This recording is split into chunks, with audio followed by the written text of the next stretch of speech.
손이 수고하는 대로 거두어 드리는 복을 주신 하나님께 감사를 드립니다. 그 가운데 10분의 1을 구별하여서 11조라 하나님 앞에 드리는 손길이 있사오니 아버지 하나님께서 하늘의 신령한 복과 땅의 기름진 복으로 충만하게 채워주시옵소서. 여러 가지 감사의 제목으로 또 감사 예물을 드리는 손길이 있습니다. 삶 가운데 감사가 더욱더 넘쳐나게 하여 주시고 그리 아니하실지라도 감사할 때 아버지 하나님 그 삶이 변화되어서 감사의 제목처럼 언제나 하나님의 복이 그 가운데 임하게 하여 주시옵소서. 주일 예물과 선교 예물을 통하여서 하나님 나라가 더욱더 확장되어지게 하여 주시고 이 예물이 서는 곳곳에 영혼 구원의 역사가 있게 하여 주시옵소서. 아버지 하나님께서 우리 교회 위에도 하나님의 그 풍성한 은혜가 임하게 하여 주셔서 하나님 나라의 일들을 감당함에 있어서 조금도 부족하지 않도록 이 예물이 오병이어가 되어서 쓰임받게 하여 주시옵소서. 하나님께 감사를 드리며 거룩하신 예수님 이름으로 축복하며 기도드리옵나이다. 아멘.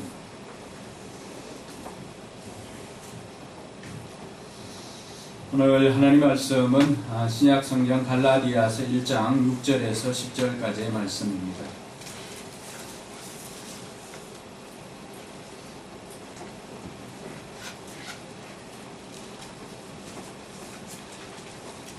우리 교회는 개역 개정을 사용하고 있지만 주일 예배 시간에는 처음 오신 분들을 위하여서 세번역 성경으로 요즘 말로 번역이 된 세번역 성경으로 함께 읽고 있습니다. 이 시간에 불편하지 않은 분들은 자리에 일어나서 함께 오늘 주어진 말씀을 하나님의 말씀으로 받도록 하겠습니다. 같이 읽겠습니다. 여러분을 그리스도의 은혜 안으로 불러주신 분에게서 여러분이 그렇게도 빨리 있거나 다른 복음으로 넘어가는 데는 나는 놀라지 않을 수 없습니다. 실제로 다른 복음이 있는 것은 아닙니다. 다만 몇몇 사람이 여러분을 교란시켜서 그리스도의 복음을 왜곡시키려고 하는 것뿐입니다. 그러나 우리들이나 또는 하늘에서 온 천사일지라도 우리가 여러분에게 전하는 것과 다른 복음을 여러분에게 전한다면 마땅히 저주를 받아야 합니다. 우리가 전에도 말하였지만 이제 다시 말합니다. 여러분이 이미 받은 것과 다른 복음을 여러분에게 전하는 사람이 있다면 그가 누구이든지 저주를 받아야 마땅합니다. 내가 지금 사람들의 마음을 기쁘게 하려고 있습니까? 아니면 하나님의 마음을 기쁘게 해드리려고 하고 있습니까? 아니면 사람의 환심을 사려고 하고 있습니까? 내가 아직도 사람의 환심을 사려고 하고 있다면 나는 그리스도의 종이 아닙니다. 네, 악기자우로 5분 손잡아주면서 함께 예배드리게 되어서 영광입니다. 하늘 복 많이 받으시기 바랍니다. 5분 손잡아주면서 인사하겠습니다.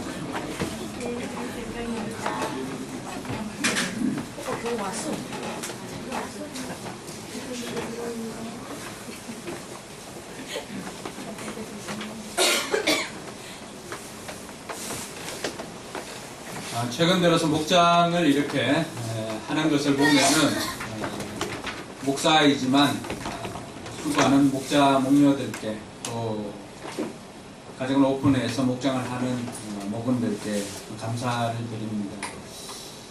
이 베트남 목장 같은 경우는 작년들보다도 어린이 목원들이 더 많아져서 실제로 제가 목장을 이렇게 권하기가 부담스러울 정도로 아이들이 많아진 상황 가운데 있습니다.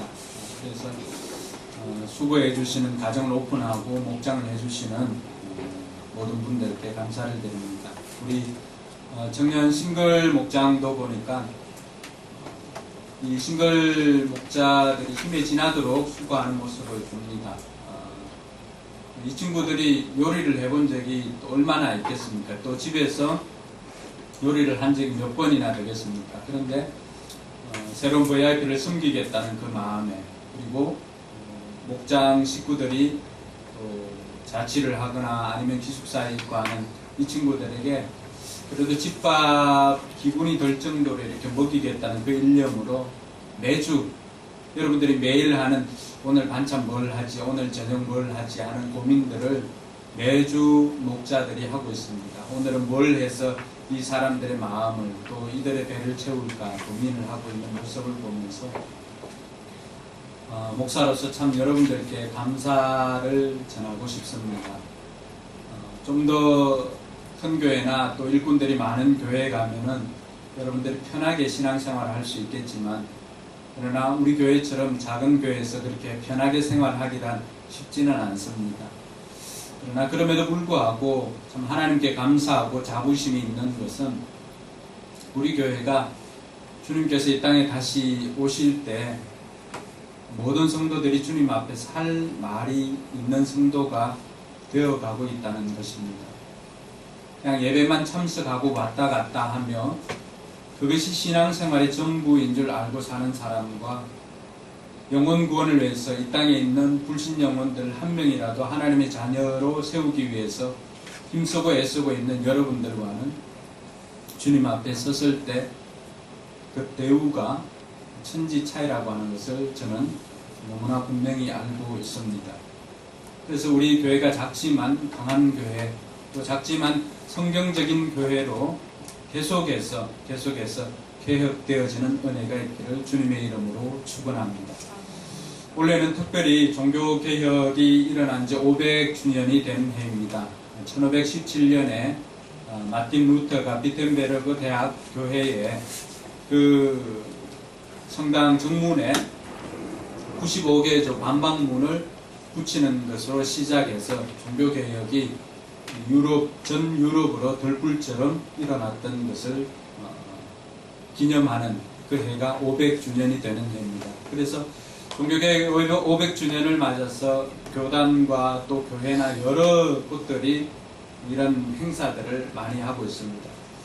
우리가 더 초점을 맞춰야 하는 것은 이 종교개혁이 왜 일어났느냐라고 하는 것입니다. 루터가 보았을 때 정말로 이 캐톨릭 교회 안에 불합리한 부분들이 많이 있었습니다.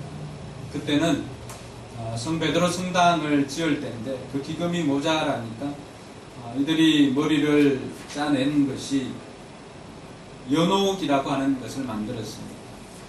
사람이 죽으면 우리가 알고 있는 성경에서 배운 것은 무엇입니까? 사람이 죽으면 믿는 자들은 어디에 가죠? 다 천국에 갑니다. 그래서 누가복음에는 아브라함의 품, 또 천국 이렇게 표현을 하고 있습니다. 그런데 이 캐톨릭에서는 연옥이라고 하는 것을 만들었습니다. 연옥은 무엇이냐 그러면은 이 사람들이 천국으로 바로 가는 것이 아니라 연옥에 머문다는 것입니다. 연옥에 머물러 있는 이 부모님들, 살아난 가족들, 부모들이 천국에 갈 수 있는 것은 이 땅에 살아가고 있는 사람들이 면죄부를 살 때, 그 면죄부를 사기 위해서 면죄부 통에 동전이 땡그랑하고 떨어지는 그 소리를 듣고 연옥에 있는 영혼들이 천국으로 간다는 이야기를 합니다. 이런 가르침을 통하여서 캐톨릭에 있는 사람들은 그 사제들이 그 기금을 조성해서 계속해서 이 성베드로 성당을 짓고자 하였던 것입니다.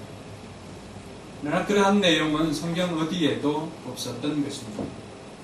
그래서 루터는 우리가 구원을 받는 것이 어떤 그런 행위로 말미암아서 우리가 천국에 가고 구원받는 것이 아니라고 하는 것을 어느 날 성경을 통해서 성경을 읽다가 깨닫게 되었습니다. 그래서 95개 조나 되는 그러한 내용들을 다 기록하여서 그 벽에다가 붙임으로 말미암아서 개혁이 시작되었던 것입니다. 물론 그 이전에 르네상스 인문주의가 유럽에 아주 유행을 했습니다.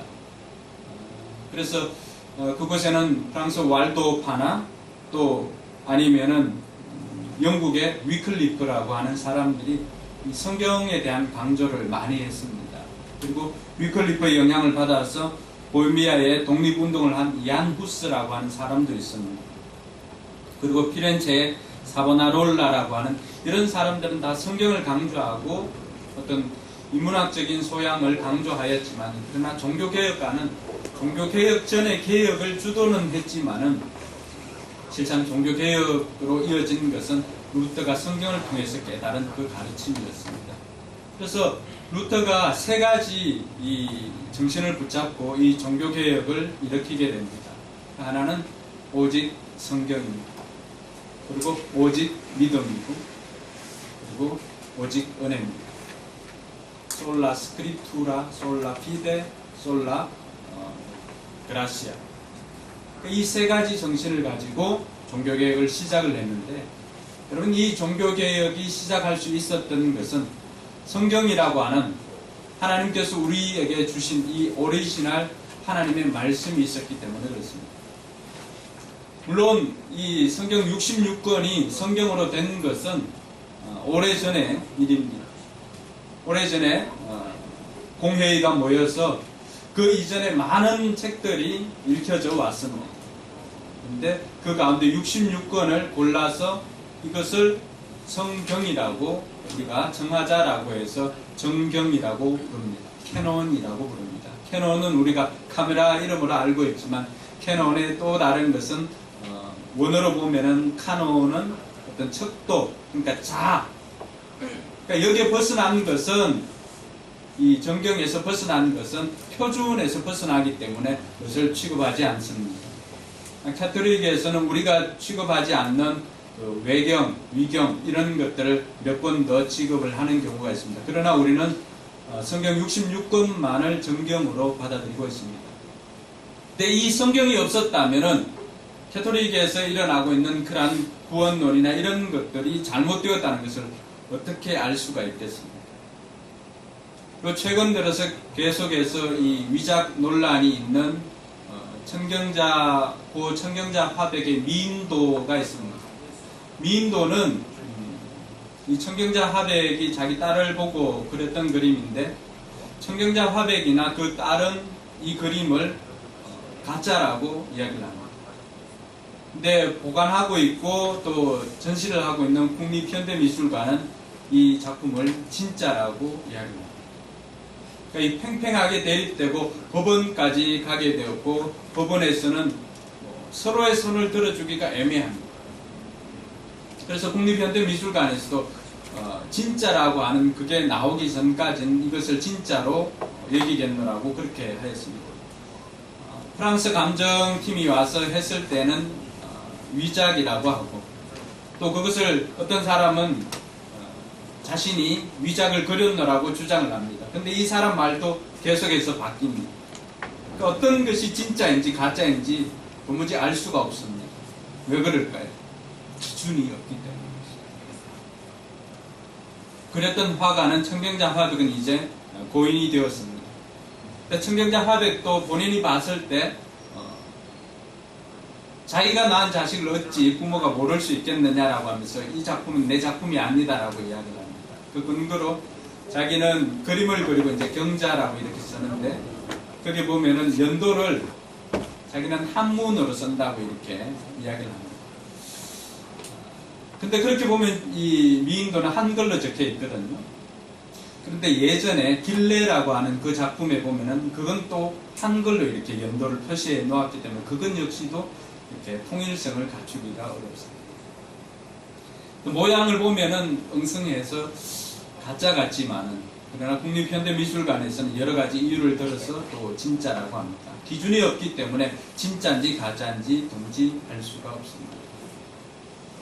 위패를 감별하는 위패 전문가들은 위패를 계속해서 보는 것이 아니라 진짜를 계속해서 봄으로 말미암아서 가짜를 드는 순간 이것이 가짜인 것을 알게 됩니다. 오늘 우리가 읽었던 이 본문에서는 바울이 루터와 같은 그런 심정, 종교개혁을 일으키고자 하는 그 심정, 또 진짜를 받아든 사람이 가짜에 속고 있는 사람들을 보면서 안타까이 여기는 그 심정으로 오늘 바울이 갈라디아에 있는 교인들에게 이 편지를 기록을 했습니다. 바울이 이 편지를 쓰는 그 기분을 보면 굉장히 화가 난 상태입니다. 바울이 이때까지 바울 서신을 기록했던 내용들을 보면은 처음에는 이 편지를 쓰고 있는 발신자, 자기 자신에 대해서 이야기를 합니다. 그리고 둘째는 수신자, 이 편지를 받게 되는 사람이 누구인가를 이야기를 합니다. 그리고 난 다음에 그들에게 임한 하나님의 은혜나 이런 것들을 찬양하면서 감사하고 또 영광을 돌립니다. 그리고 그 사람들이 행했던 일들을 이렇게 칭송을 하면서 너 참 잘하고 있다 이런 것들을 이야기를 해줍니다. 칭찬을 해줍니다. 그리고는 수정해야 될 부분들이 어떤 것이 있는지를 내용을 간추려서 편지를 씁니다. 그런데 이 갈라디아서만큼은 특징적인 것은 감사의 내용이 없습니다. 그리고 오늘 이 갈라디아서를 이 바울이 쓴 이유가 6절에 보면은 나와 있는데 6절에 보면은 화가 굉장히 많이 나 있는 상태입니다. 같이 한번 읽겠습니다. 여러분을 그리스도의 은혜 안으로 불러주신 분에게서 여러분이 그렇게도 빨리 떠나 다른 복음으로 넘어가는 데는 나는 놀라지 않을 수 없습니다. 바울의 일행과 첫 번째 선교 여행을 통해서 제일 먼저 방문한 곳이 갈라디아 지역이었습니다. 그러니까 그곳에서 세운 교회가 갈라디아 교회인데 그들이 처음 바울이 전해 주었던 복음에서 다른 거짓 교사들이나 순위 교사들이 와서 가르친 그 복음으로 다른 복음으로 떠나는 것을 보고 바울이 충격을 받은 것입니다. 여러분이 그렇게도 빨리 떠나 다른 복음으로 넘어가는데 나는 놀라지 않을 수 없습니다 라고 고백을 합니다. 이때 이 빨리 떠나라고 하는 이 단어는 군에서 사용하는 용어입니다. 탈령 아시죠? 탈령. 탈령이라고 하는 그 단어가 이 단어에서 비롯되었습니다. 그러니까 이들이 이야기하는 것은, 바울이 이야기하는 것은 이들이 그 조직에서 빨리 떠나서 탈령을 하게 되었다는 거예요. 그러니까 바울의 마음이 얼마나 속상하겠습니까?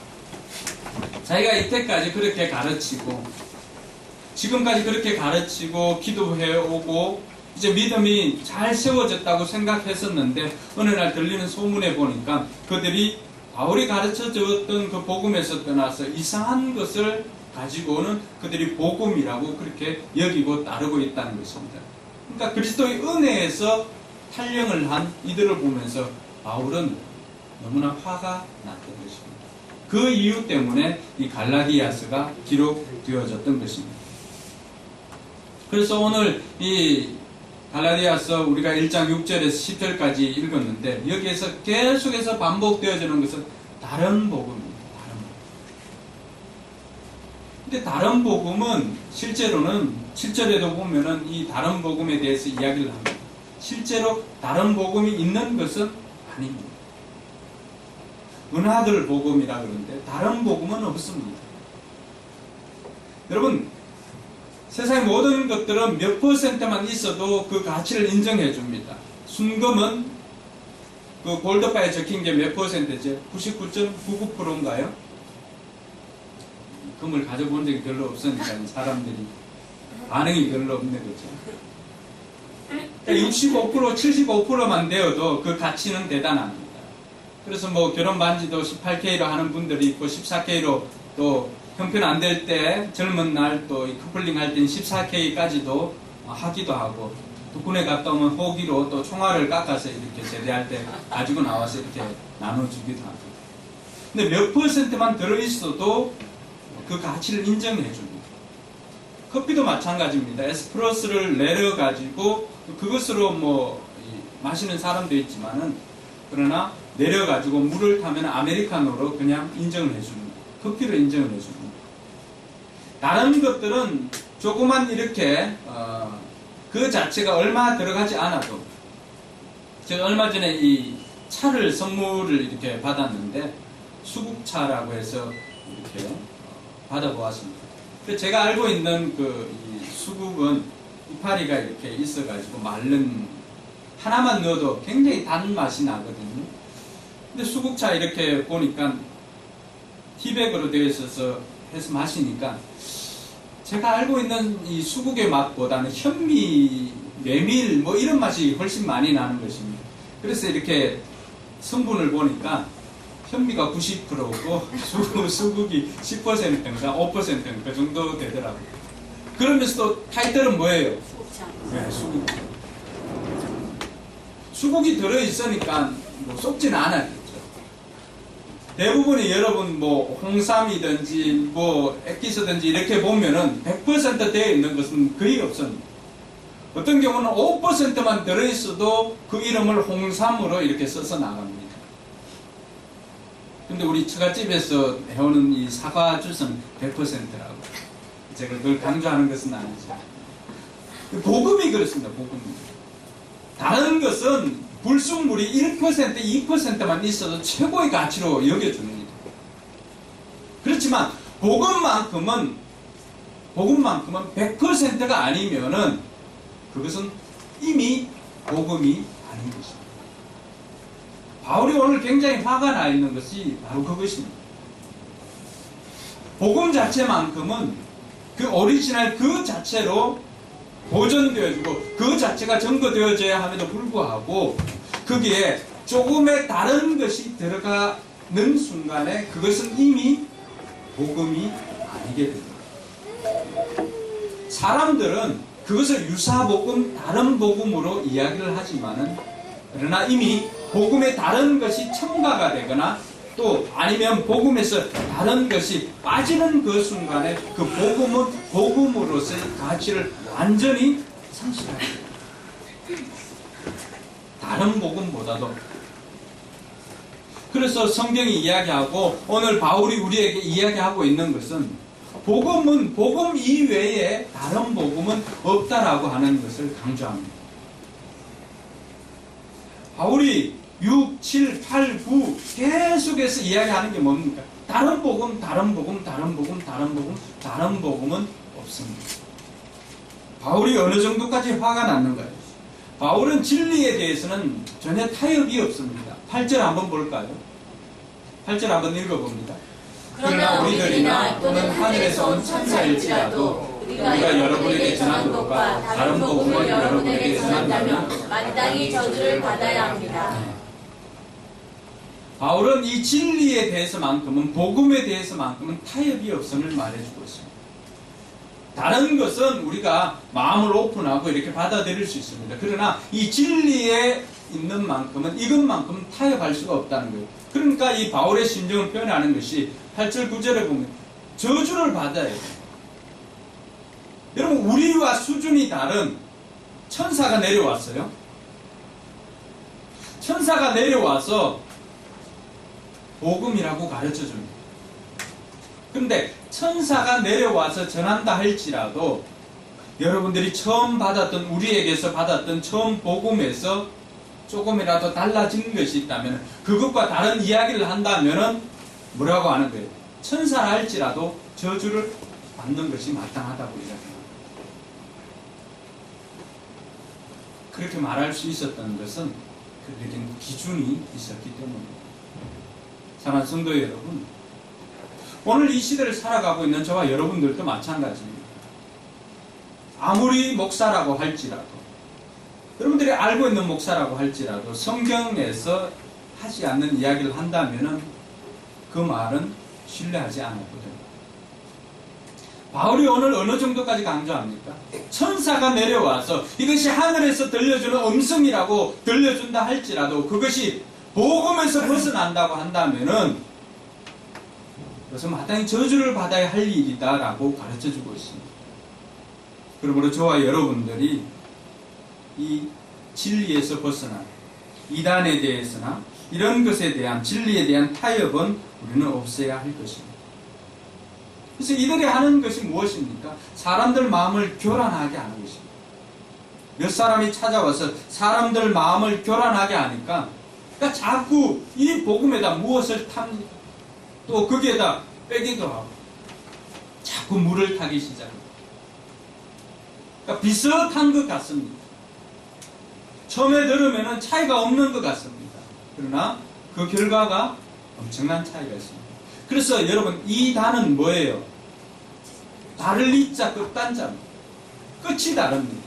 처음은 비슷한 것 같습니다. 들어보면 별 차이가 없는 것 같아요. 그래서 이단도 처음부터 내가 교주다 이렇게 이야기를 하지 않습니다. 그 이단들이 주로 사용하는 게 뭡니까? 계시록이에요. 계시록. 계시록에는 모르는 내용들이 많이 있습니다.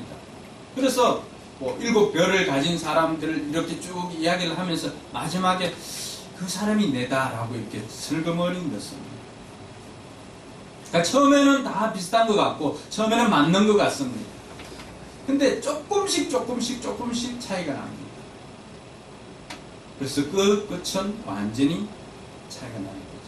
그럼 화살도 관역에서 조금만 벗어나면 어떻게 됩니까? 마지막에는 그 관역에서 완전히 벗어나게 됩니다. 여러분 운동을 해보셔도 알 수가 있습니다.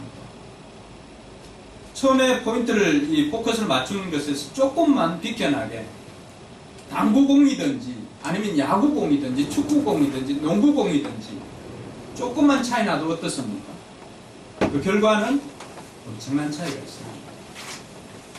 손목에 스냅으로 강백호가 했나요? 누가 했나요? 왼손은 그들뿐이라고. 이 슬램덩크에 보면 그냥 해도 이 스냅이 조금만 차이가 나도 그 공은 림을 벗어나고 다른 데로 향합니다. 10년, 20년, 30년까지는 아닙니다. 30년 이상 야구를 하는 사람도 어떻습니까? 투수들 입장에서는 매일 던지는 공이잖아요. 그런데도 어떻습니까? 요 힘 조금만 들거나 아니면은 손 여기에 뭐 조금만 그게 있어도 관역에서 벗어나요. 초점이 맞지를 않습니다. 복음이 그러한 것입니다. 바울이 오늘 우리에게 또 갈라디아에 있는 성도들에게 이렇게 이야기하고 있는 것은 진리에 있어서만큼은 타협할 수 없음을 가르쳐주고 있습니다. 그럼 왜 이런 다른 복음을 쫓는 사람들이 생기는가? 왜 갈라디아 성도들은 그렇게 다른 복음을 쫓았고 이 시대 사람들은 왜 이단에 빠지게 되는가? 그 첫 번째는 지도자에 대한 불신 때문입니다. 오늘 갈라디아 성도들은 사도 바울의 이 사도성을 의심을 했습니다. 바울은 처음 예수님께서 뽑았던 그 12명의 제자 가운데는 들질 않습니다. 바울은 부활하신 주님을 직접 만나서 그가 사도로서의 역할을 감당하지만 처음 뽑혔던 12명에는 속하지 않습니다. 갈라디아 성도들도 그것을 알고 있습니다. 그러다 보니까 이 갈라디아 성도들은 바울이 가르쳐준 것 외에도 예루살렘에 있는 그 사도들에게는 뭔가 있을 거야 라고 늘 생각했던 것입니다. 그래서 갈라디아서 1장 11절 이후부터는 어떤 내용이 납니까? 바울이 어떻게 해서 자신이 사도가 되었는지 자신의 변론이 나옵니다. 1장 1절도 마찬가지예요. 왜 1장 1절을 이렇게 기록했을까? 사람들에게서 난 것도 아니요 사람으로 말미암은 것도 아니요 오직 예수 그리스도 그를 죽은 자 가운데서 살리신 하나님 아버지로 말미암아 사도된 바울은 이렇게 장황하게 설명을 하고 있습니다. 그것은 이 갈라디아 성도들 중에는 바울의 사도성을 의심하는 사람들이 있었기 때문에 그 사도성에 대해서 이야기를 하는 것입니다.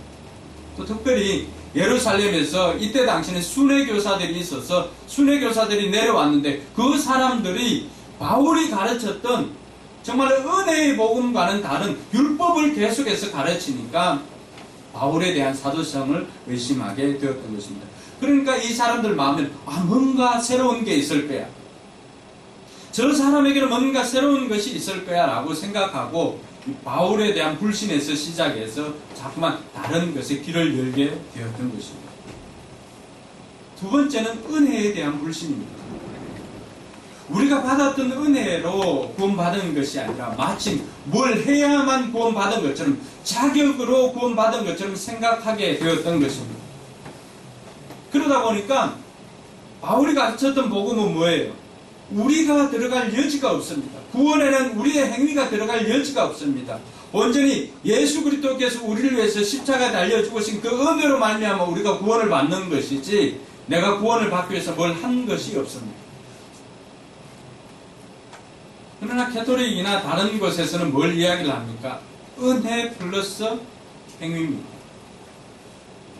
그래서 뭘 해야만 이 부족한 은혜를 메꿀 수 있는 뭘 해야만 되는 것으로 착각하고 있습니다. 그래서 캐톨릭에서는 뭘 강조하죠? 봉사를 강조를 합니다. 근데 실제적으로 캐톨릭에서는 언론이나 이런 플레이가 뛰어나기 때문에 그들이 한 행동들이 많이 알려져서 봉사하면 누구를 생각합니까? 캐톨릭이 많이 알려져 있습니다. 그러나 실제로 한국 갤럽이나 통계 자료를 보면은 개신교가 훨씬 더 많은 봉사를 하고 있습니다. 그들이 그렇게 하는 것은 단순히 돕기 위한 그런 것도 있지만은 그 마음속에 자신들의 구원이 그걸 통해서 이루어지기 때문에 자기의 구원을 이루려고 하는 그 모든 것들이 포함되어져 있기 때문입니다. 그래서 이 갈라디아 성도들에게도 은혜에 대한 불신이 있었기 때문에 그들은 또 다른 복음을 추구하게 되었던 것입니다.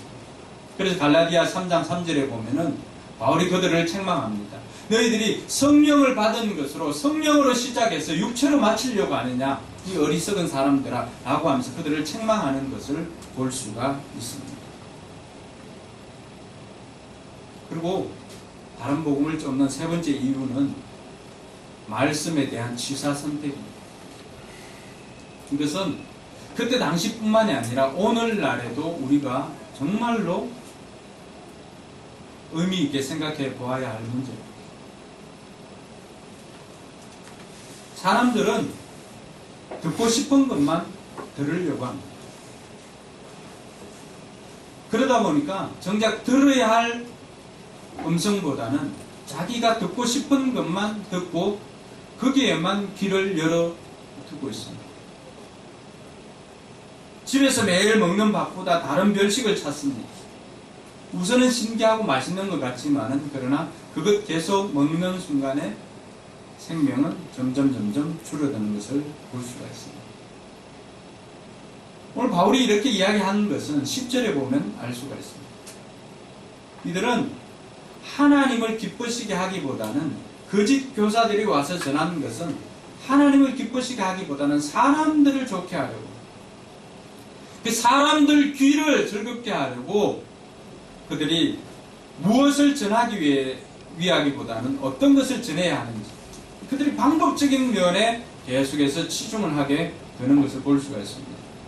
그래서 결국에는 하나님께서 온전히 주신 그것을 전하기보다는 사람들이 듣고 싶어 하는 것,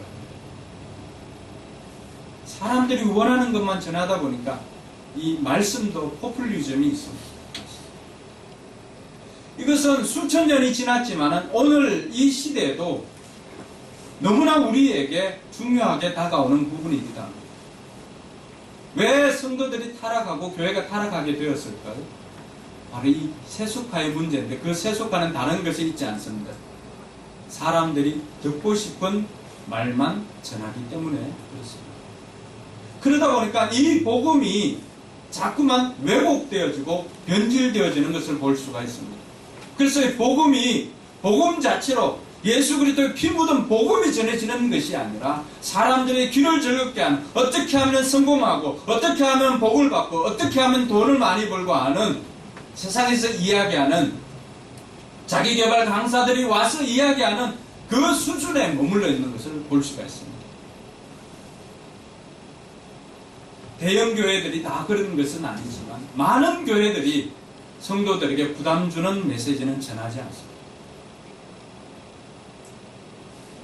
오늘날 교회 강단에서 사라진 용어 중에 회개하라, 잘 들을 수 없습니다.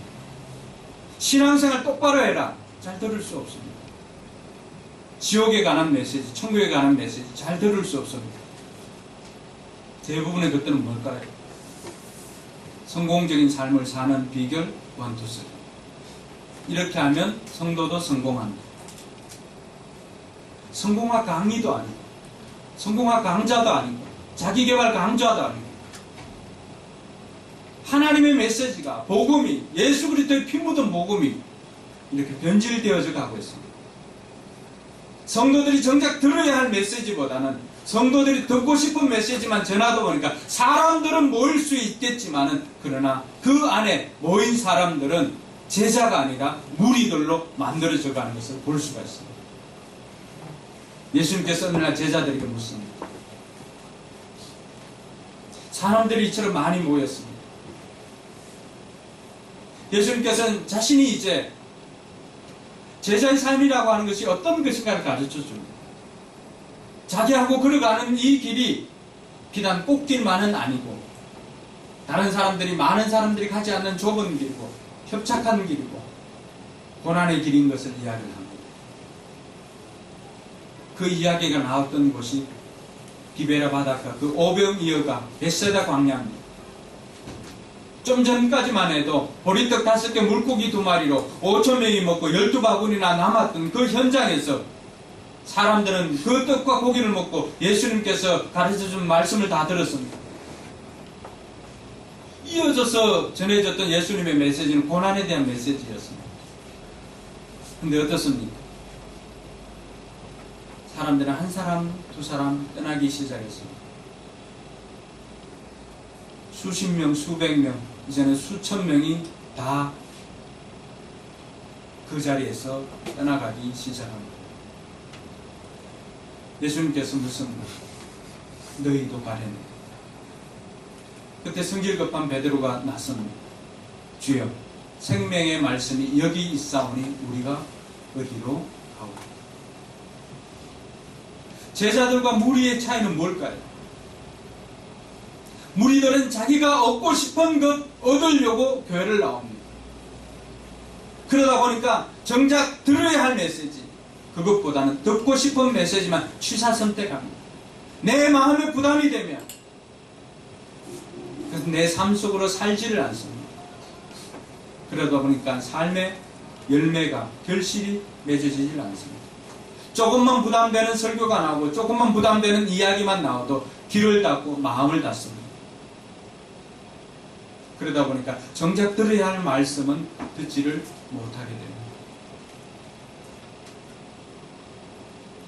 옛말에 양약은 보호구나 병의 역이라고 했습니다.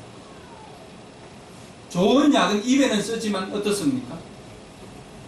몸에는 단 것입니다.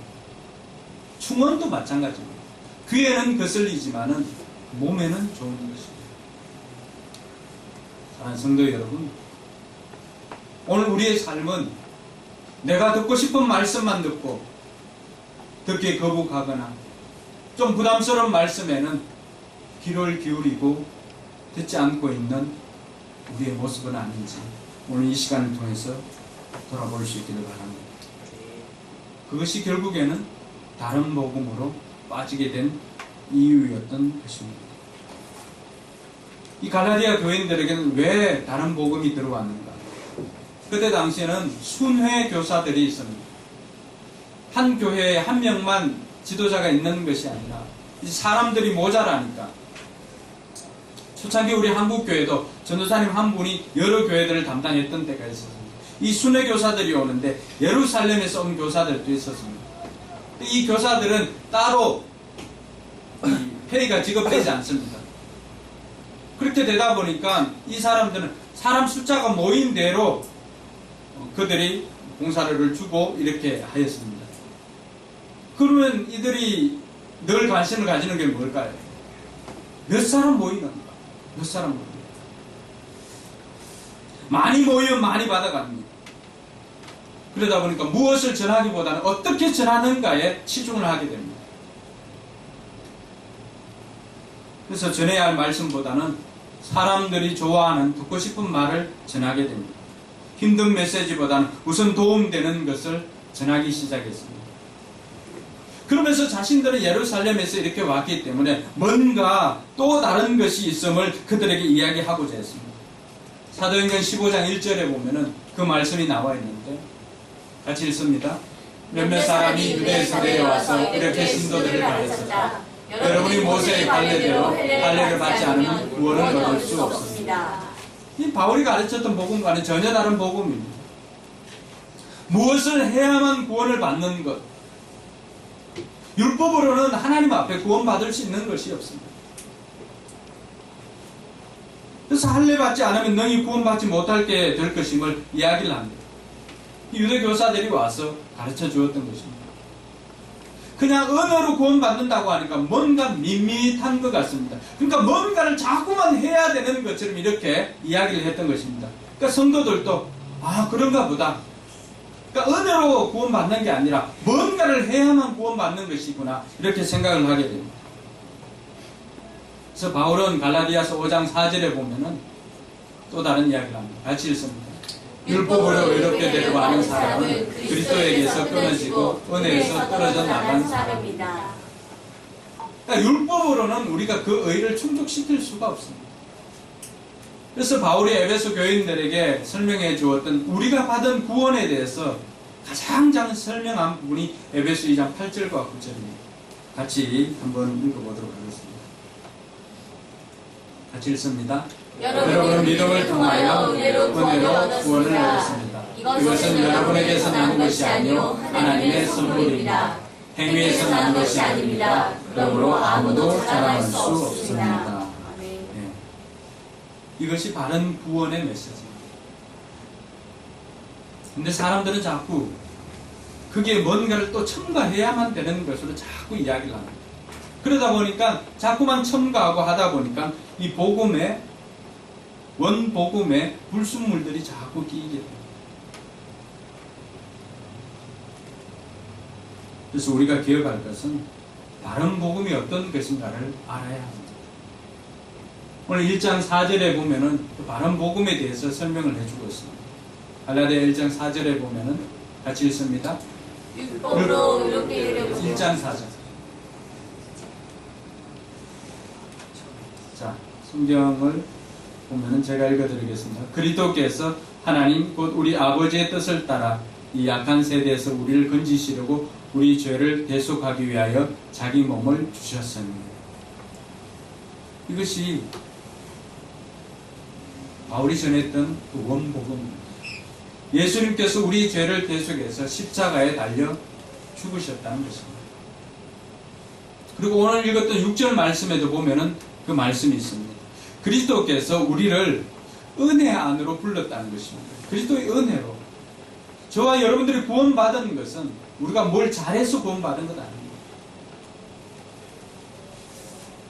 근데 우리는 종종 착각할 때가 있습니다. 내가 뭘 해서 구원받은 것처럼 우리가 교회 안에서도 그렇게 행동할 때가 있습니다. 전혀 그렇지 않습니다. 우리가 우리 자신을 너무나 잘 압니다. 성경 우리가 아직 죄인 되었을 때 하나님께서 우리를 정하시고 우리를 불러주시고 우리 하나님의 자녀 삼아 주었다고 했습니다. 할렐루야. 네. 그 하나님의 은혜가 아니고서는 우리가 구원받지 못했다는 것입니다. 우리가 완전한 사람으로 세워졌을 때 구원받은 것이 아니라 죄인이었을 때 하나님께서 우리를 정하였고 하나님께서 우리를 불러주었다는 것입니다. 하나님께서 불러주시지 않았다면 오늘 우리가 이 자리에 있을 수 없습니다. 그래서 6절은 여러분을 그리스도의 은혜 안으로 불러주신 분, 그분이 누굽니까? 하나님. 그 아내에게 끌려오다시피 온 것 같고 선생님에게 끌려오다시피 온 것 같지만 그게 아니라고. 하나님께서 우리를 불러주시지 않았다면 여기 올 사람이 없다는 것입니다. 사도행전에도 보면은 우리가 구원받은 것이 아무도 성령이 아니고서는 하나님을 하나님으로 부를 수가 없고, 사도행전 4장 12절에 보면은 천하의 다른 이름으로는 구원받을 이름을 준 적이 없다라고 그렇게 말하고 있습니다. 그래서 우리가 이 땅 가운데 살아가고 있는 것이 하나님의 은혜이고 또 우리가 받은 복음이 그것 외에는 없다는 것입니다. 여러분, 복음이라고 하는 것은 예수님께서 우리를 구원해 주시기 위해서 이 땅에 오셨고 우리 죄를 대속해서 십자가에 죽으셨고 3일 만에 살아나셔서 우리에게 새로운 산 소망을 주셨다는 것, 우리에게 영원한 생명을 주셨다는 것, 이것 외에 복음은 없습니다. 그게 다른 것을 추구하는 모든 사람들은 어느 누가 전하더라도 그 사람은 믿지 않는 것이 좋습니다. 그 사람 이단일 가능성이 너무나 높습니다. 여러분들이 잘 아는 사람이 전하여도 마찬가지입니다. 예수 그리스도 외에 또 다른 구세주는 없습니다. 성령님 외에, 예수님 성령님 외에 또 다른 보혜사는 없습니다. 그것을 전하는 사람이 있다면 바울이 이야기하는 것처럼 다른 복음을 전하는 사람이기 때문에 저주를 받게 될 것입니다. 심지어 천사들이 와서 그렇게 전한다 해도 마찬가지입니다. 사랑하는 성도 여러분, 그러므로 저와 여러분들은 이 바른 복음을 제대로 알고 바른 복음을 지켜나가고 바른 복음을 전하는 저와 여러분들 되기를 주님의 이름으로 축원합니다. 마무리하겠습니다. 어떻게 바른 복음을 우리가 붙잡고 할 수가 있는가? 첫 번째는 말씀을 기준으로 삼아야 합니다. 디모데후서 3장 16절 17절 같이 읽습니다. 모든 성경은 하나님의 영감으로 된 것으로 교훈과 책망과 바르게 함과 의로 교육하기에 유익합니다. 성경은 하나님의 사람을 유능하게 하고 그에게 온갖 선한 일을 할 수 있게 하는 것입니다. 아멘. 성경이 우리의 기준이 되어야 합니다. 이 기준 자체가 바르지 않으면은 어떻습니까? 다른 모든 것들이 다 이그러집니다.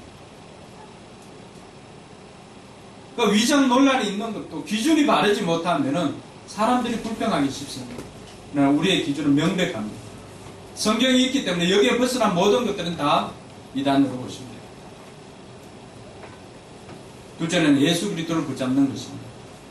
예수 그리스도 외에는 우리에게 구원받을 만한 다른 이름을 준 적이 없습니다.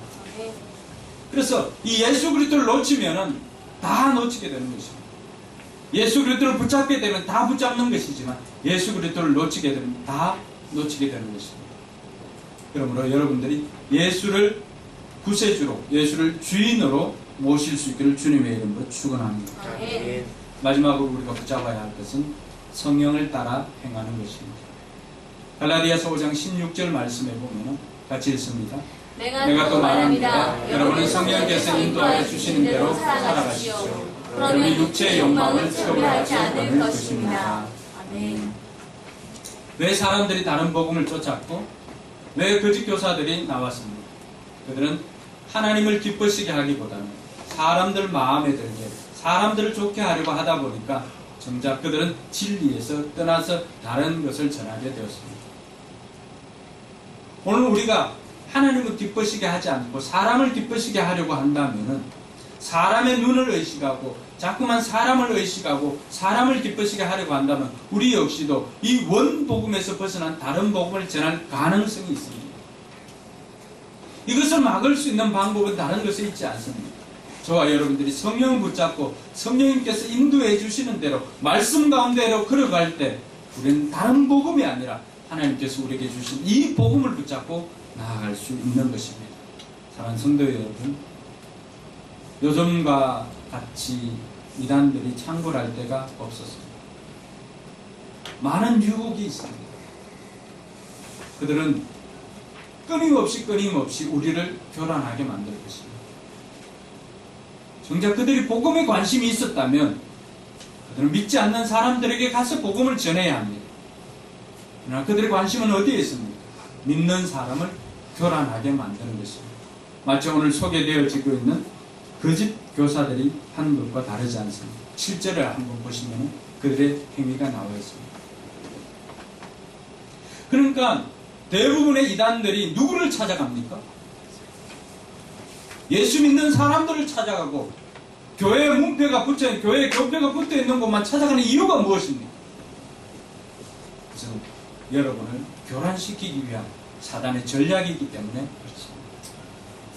여러분은 다른 것에 관심을 두지 말고 주의 교회에서 하는 예배와 말씀과 삶 공부에 집중하여서 바른 복음을 가지고 바른 신앙생활을 하는 저와 여러분들 되기를 주님의 이름으로 축원합니다. 네. 옆 사람에게 인사하고 찬양하고 기도하겠습니다. 바른 신앙생활을 합시다. 바른 신앙생활을 합시다. 네, 우리 나 주님의 기쁨 되기 원하는 찬양하고 기도하겠습니다.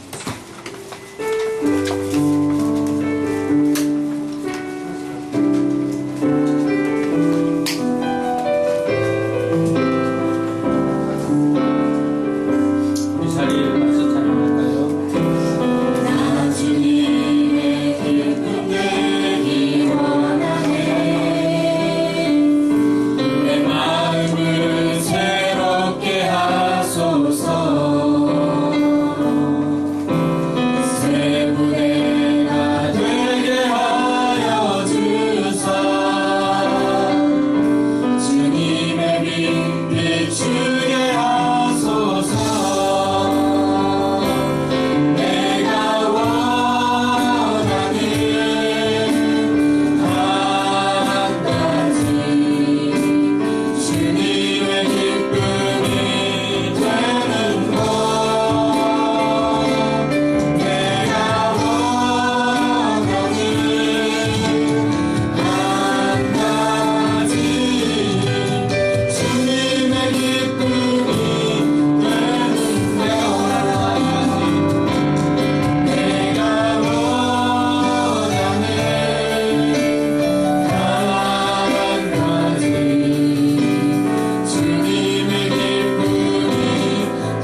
일단 같이 한번 기도하기 원합니다. 그럼 오늘 말씀을 생각하면서 한번 조용히 하나님 앞에 기도를 나아갈 수 있기를 바랍니다. 우리가 은혜로 받은 복음, 우리가 그것에 얼마나 감사하고 있습니까? 우리는 무엇을 해야만 천국 갈 수 있다고 혹시라도 생각하고 있지는 않았습니다. 성경이 우리에게 가르쳐주는 것은 예수 그리스도를 믿음으로 말미암아 구원 얻는다고 했습니다.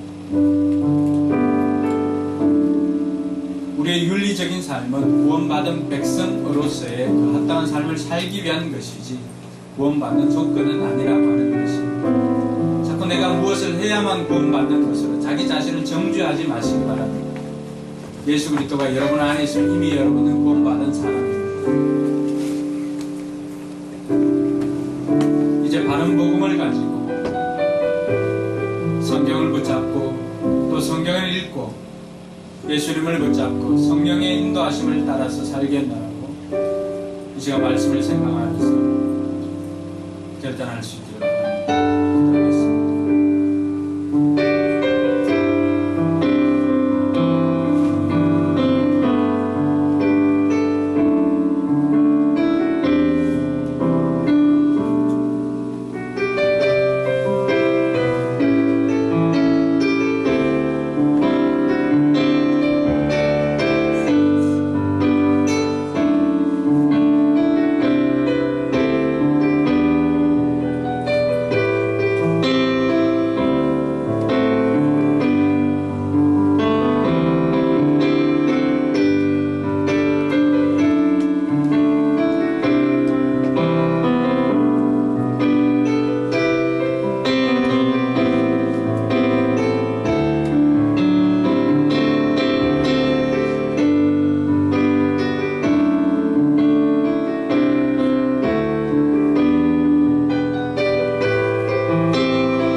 다른 것에 눈을 돌리지 아니하고 바른 복음을 가르치고 바른 복음을 듣고 바른 복음을 전하는 성도들 되게 하여 주시옵소서. 사람의 마음을 좋게 하는 것이 아니라 사람을 기쁘시게 하는 것이 아니라 하나님 마음에 합하고 하나님을 기쁘시게 하고 하나님의 뜻대로 살아갈 때 하나님의 뜻을 온전히 전할 수 있는 줄로 믿사오니 우리로 하여금 늘 하나님께 시선을 집중하고 하나님의 뜻대로 살아가는 우리 성도와 우리 교회가 되게 하여 주시옵소서. 이제는 우리 구주 예수 그리스도의 은혜와 하나님의 무한한 사랑과 성령 하나님의 감동과 교통 충만하심의 역사가 바른 복음을 깨닫고 바른 복음을 전하기를 소망하는 우리 모든 성도들 머리 위에 우리 교회 위에 이제부터 영원토록 함께 있을지어다. 아멘.